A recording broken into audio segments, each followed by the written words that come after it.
Hi friends, welcome back to one more mini vlog. మనం ఈరోజు ఒక స్పెషల్ ప్లేస్కి వెళ్ళిపోతున్నాం. నేనైతే ఆ ప్లేస్ చూసి బాగా సర్ప్రైజ్ అయ్యాను. మీరు సర్ప్రైజ్ అవుతారో లేదో చూద్దాం. ఫస్ట్ అయితే మనం ప్రకాశం బ్యారేజ్ని క్రాస్ చేసుకొని ముందుకు వెళ్ళాలి. అలా కొంచెం ముందుకు వెళ్ళాక మనకి ఫస్ట్ రైట్ వస్తుంది. ఫస్ట్ రైట్ తీసుకొని అలా కొంచెం ముందుకు వెళ్తే మళ్ళీ లెఫ్ట్ వస్తుంది. ఆ లెఫ్ట్ తీసుకొని ముందుకు వెళ్ళాలి. ఆ రోడ్ని అసెంబ్లీ రోడ్ అని కూడా అంటారు.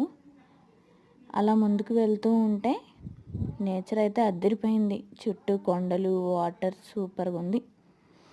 అలా వెళ్తూ ఉంటే మనకి శ్రీ గణపతి సచ్చిదానంద ఆశ్రమం అయితే వస్తుంది. అలా ఆశ్రమం లోపలికి వెళ్ళాక లోపల నేచర్ కూడా అద్దరిపోయింది అనుకోండి. అలా ముందుకు వెళ్ళిన తర్వాత అక్కడ ఒక చెట్టు కింద మనకి రాముల వారు అయితే దర్శనమిస్తారు. రాముల వారిని దర్శించుకొని అలా ముందుకు వెళ్తే మన సర్ప్రైజింగ్ ప్లేస్ వచ్చేసింది. చూసారా? సర్ప్రైజ్ అయ్యారా? నేనైతే బాగా సర్ప్రైజ్ అయ్యానులే. చుట్టూ నీళ్ళు, మధ్యలో శివయ్య, ఆ వ్యూ చూడ్డానికైతే అద్దరిపోయింది.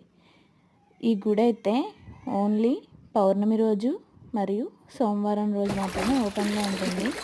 ఇప్పుడు మనం స్వయంగా మన చేతులతో అభిషేకం చేసుకోవచ్చు.